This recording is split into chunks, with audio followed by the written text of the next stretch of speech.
It's been called hell behind the scenes. The French porn industry is facing its moment of reckoning. A 2-year police investigation has blown the lid on widespread abuse of vulnerable women. A Senate report now aims to improve conditions by bringing about stricter controls.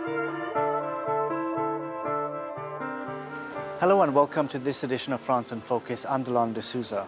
On the show this week, we're meeting 3 women who are trying to change the way the porn industry in this country operates. The first person we'll be speaking to was an adult film star, and she's opening up about her experience.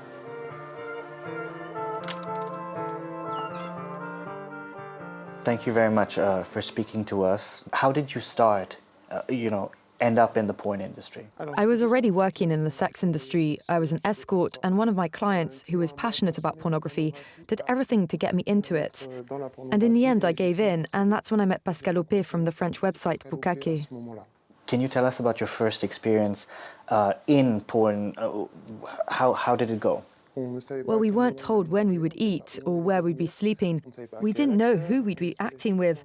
We knew literally nothing, not even whom we were filming for. Once a cameraman decided to take part in a scene. He hadn't signed a contract or done an STI test. We weren't supposed to film with him, so I considered it a rape.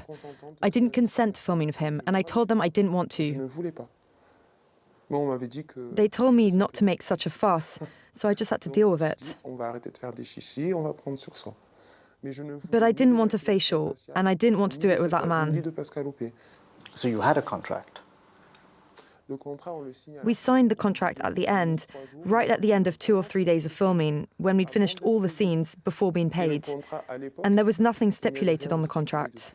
At what point in your experience as an adult film star did you see something or have to do something that was a bit too far and you thought, no, this is not for me?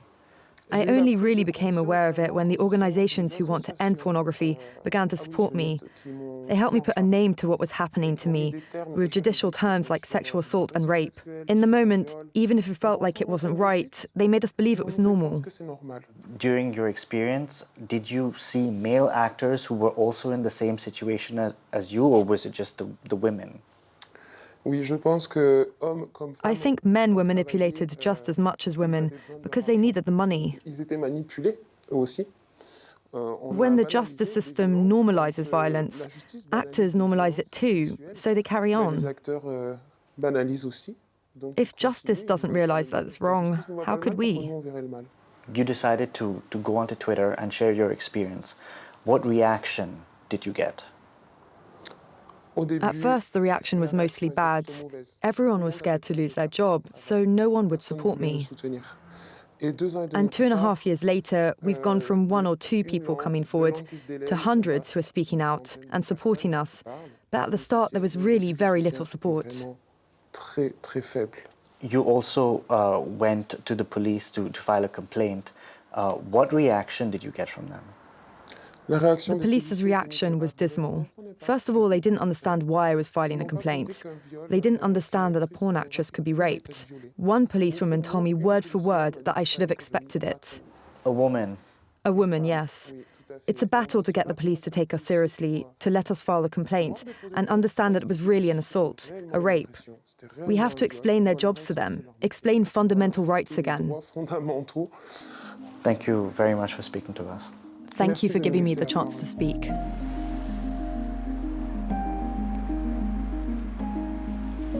Now, hundreds of women have been sharing their traumatic experiences, and it's gotten senators in France to react. A raft of measures have been proposed, the country playing catch-up in trying to regulate the porn industry.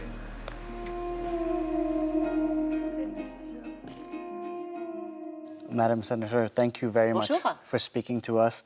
Now, your report was titled Porn Hell Behind the Scenes. What was it about the investigation that led you to this title? The conditions are extremely difficult. We have heard from the victims of the Bukake affair behind closed doors. Because the case is ongoing, there are over 40 plaintiffs, and investigations into human trafficking, rape, pimping. The hearing was chilling. It was terrifying. The testimonials were so intolerable that one of the lawyers was brought to tears. People need to realize that 90% of what porn shows today is violent, degrading, humiliating, and it isn't acting. None of it is faked.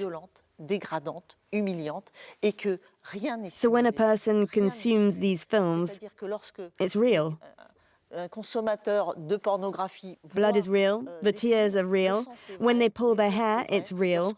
When they strangle, it's real. When they double penetrate, it's real. It's all real. Now, for your report, you interviewed actors, distributors, producers, directors. What about these conversations struck you?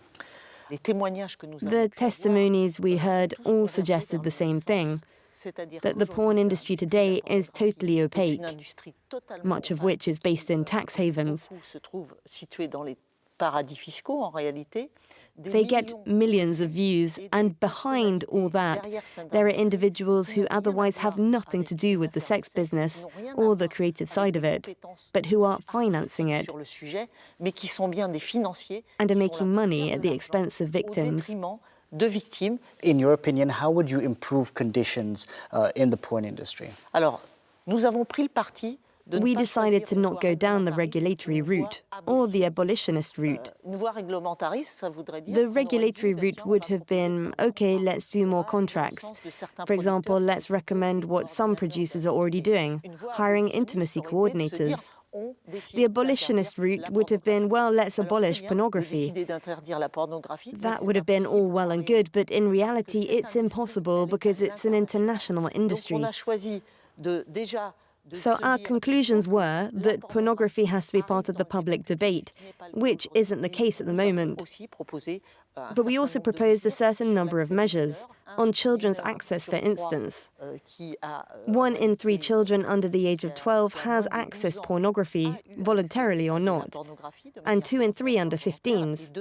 Furthermore, the witness testimonies we heard behind closed doors showed us that these women should have a right to be forgotten. Because an actress will typically be paid €350 for a video. And then, if for whatever reason she has requested to have the video taken down, she'll be asked for €5,000. Madam Senator, thank you very much for speaking to us. Thank you very much.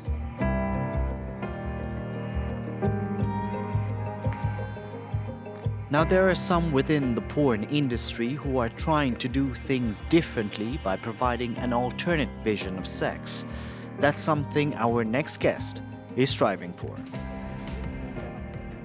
Carmina, thank you very much for speaking to us. You have your own studio where you act in, direct, and produce your own films.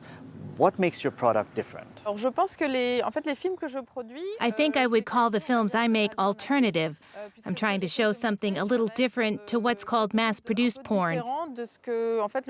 I'm trying to get away from mainstream porn, which is heteronormative, and which always shows the same moves, the same kind of people, the same body type. I'm trying an alternative to that by showing people from different minority groups, different racial groups, LGBTQ+, different bodies, different gender orientation, and so on. But how do you strive to empower your actors, your women who are acting in your films? I try to make the experience as comfortable as possible. I really work with the person based on what she wants to do and also what she doesn't want to do, what she wants to create, and who she wants to film with and who she doesn't. That way there are no surprises and everyone is aware of what's going on throughout the making of the film. You have recently criticized the French Senate report. What do you find wrong with it? We went to ask for help because the government and the French state does not support us at all. We don't have an easy legal framework. We're not protected by labor laws. We have professions that are not recognized. The Senate report, in fact, does not take us into account at all. They say we're a drop in the ocean in the porn industry. It's like we don't count.